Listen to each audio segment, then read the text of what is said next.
Question is how many Loars were actually made. Nobody knows for sure. It's really an interesting question because there are no records other than the signature dates inside the mandolins. There's no paper records from Gibson during the mid-20s, and we don't know exactly why not. There was a story somebody made up about there being a fire, but there was no fire other than maybe just starting fires in the wood stove with old paperwork. But a good estimate can be made by studying some of the modern builders. It takes about 80 to 120 hours to build an F5. A really top-notch luthier will spend that much time. So I figured one time that to make 250 mandolins, they would have had 14 guys working full-time 5 days a week, because the Lloyd Loar F5 was only produced from September of 1922 until December of 1924. So that was a pretty small window. I think there are something like about 150 to 175 that are accounted for now. So I think maybe 250 is an estimate, a decent estimate, although it seems like that a new one shows up every once in a while, and it's very exciting when it does. And in fact, I'm working on a project now called Lloyd Loar Mandolins Volume 2, where I'm playing some of the newer ones that have shown up. One showed up last summer that I was fortunate enough to be the one that actually opened up the case on a mandolin that had been in the case for 50 years untouched. And it had been put away in tune, and the strings, 4 of the strings are wound and the other 4 are unwound. The unwound strings had rusted and broken and were laying in pieces in the case, and the wound strings were still tuned up and pitched. And it was quite a remarkable find. If you want to see me actually unveil that, there's a YouTube of it. Go to mandolincentral.com and click on instrument list, and then click on Lloyd Loar mandolins, and you'll get to see a YouTube of me unveiling a 90-year-old mandolin for the first time. Now, Loar left the factory in 1925, but they still had a lot of F5s in various stages of production. This is one right here that was issued, or at least the serial number indicates somewhere around 1925 that this mandolin was issued. It has a lot of the earmarks of the Lloyd Loar era in the style of making. A couple of things immediately were changed once Loar was out the door. One was the varnish finish. He required a 5-part process finish that was based on oil varnish that had a French polish top coat. Very painstaking, labor intensive, probably took months to cure out. That went out the door almost immediately.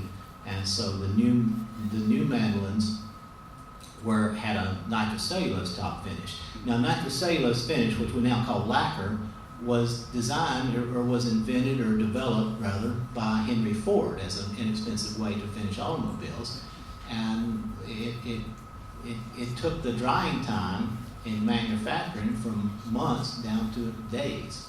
So it revolutionized guitar making and mandolin making almost immediately overnight.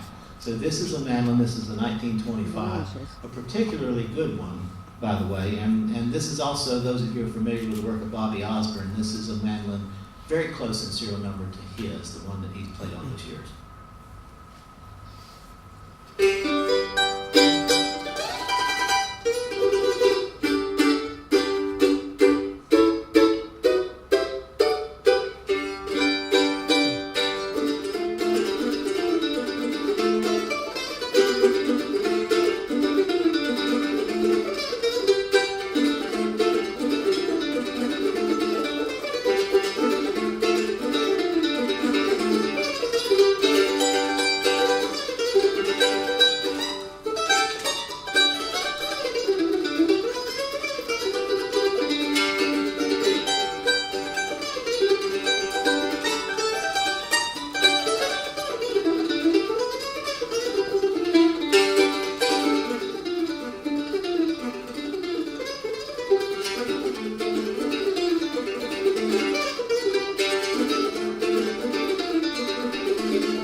And this one is for sale, by the way. All right, I'm going to do something now that really, I'm sorry, Mike. Wonderful job on the sound back here, ladies and gentlemen. So just tell the guys at the booth, this is not your fault, this is my fault. I take full responsibility. I'm going to step each mandolin out in front of the speakers and play it to you acoustically, okay? And we're going to start in chronological order, and we're going to start with the round holes.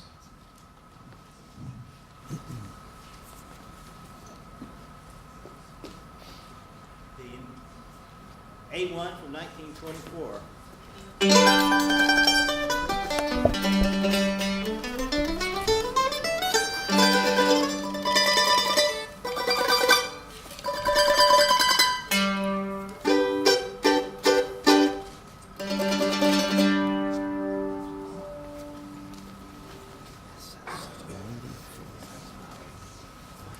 One of these days I'll be able to afford an assistant that can walk up here and handle it.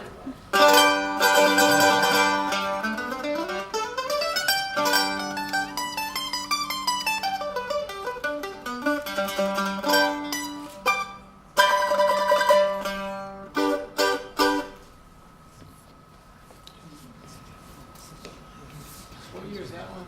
That's 1923.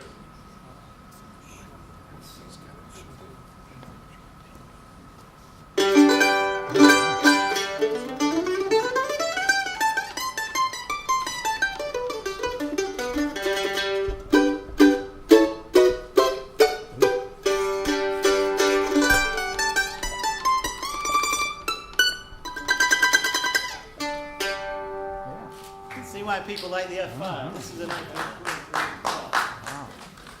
This one was around how long?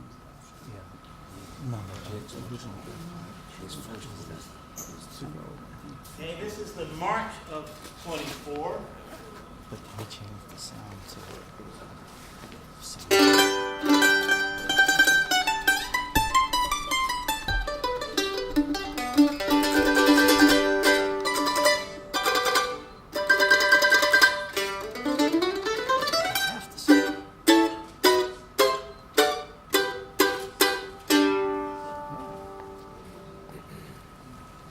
So They're all different. those were only separated by how long? Well, this is April of 23. This is March of 24. So less than a year. Okay, this is March of 24. These two are only separated by less than a month. This is February 18th of 24. That was March 31st of 24.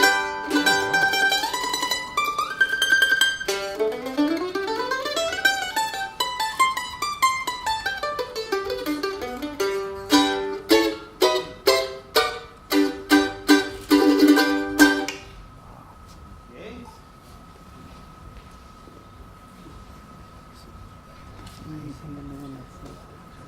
And last but not least, the 1925 model, which does not have the Loar signature.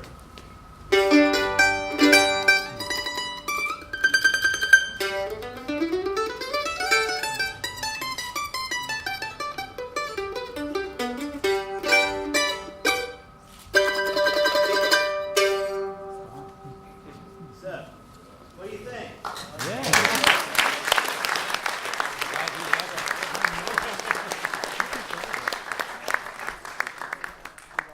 You know, the curious thing about most Lloyd Loar demonstrations is that once you guys get together, they put their mandolins up on the wall and then they look at them, talk about them, and then no lies told, I assure you.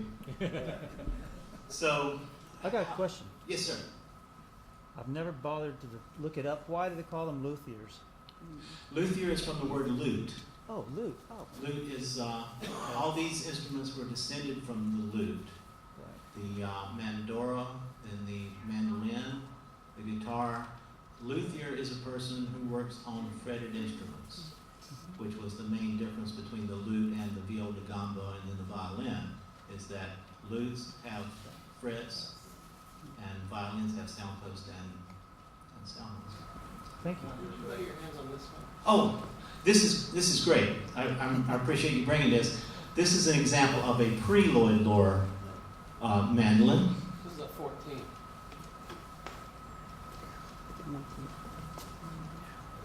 That's exactly what I wanted for this demonstration. It's amazing how things work out. Notice the difference. This is the innovation that Lloyd Loar made in the A model, was the peg head. This one has a paddle peg head and this one has a snake head.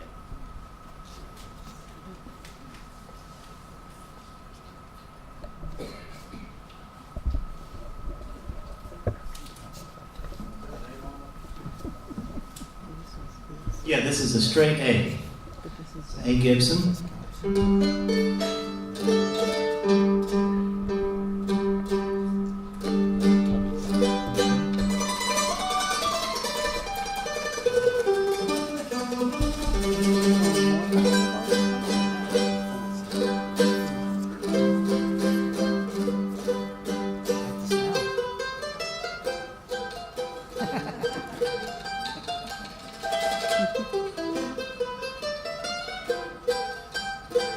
We're on a Sunday.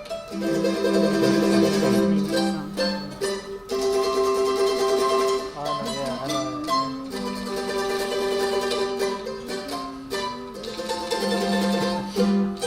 Why can't yours be one? I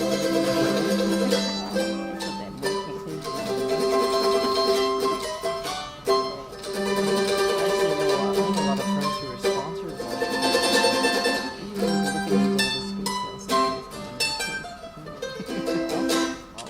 Yeah. Very nice. So why do you think that Lloyd Loar took the trouble to redesign the shape of the mandolin peg head? That's a good question that has eluded a lot of folks. And I actually have some what I think are some pretty darn good answers to that. Number one is that with the snakehead peg head, the strings go from the nut, where they cross right here. Notice on my finger on my left hand. The strings go from the nut to the tuning post with plenty of separation between all the strings. There's a clear line. That's one reason for the repositioning of the tuning gears. And that sort of explains why the snakehead peg head looks better with that. But there is another reason, and it's something that bothered me for years. And right around the time of the Loar era, another thing happened that has confounded luthiers for many decades, is that Gibson changed the spacing on the tuning gears from 15/16 inch, in other words, the post was centered on 15/16 separation, to 29/32. Why would they move that a 32nd? Well, this became, it started ringing a bell when a lot of the instruments that I started to get in from around 1920, 1921 that had truss rods, and a lot of them, the truss rod was drilled through some of the pearl inlay. So they were actually refitting instruments that were already in production with truss rods. A lot of those instruments, the peg head snapped right at the point where they introduced the truss rod. So the later truss rods were actually shorter and the tuning gears were spaced differently so that the hole that they drilled for the tuning gear would not interfere with the hole that they drilled with the truss rod and weaken the peg head. So that's my theory. I think it's pretty darn good. Yeah.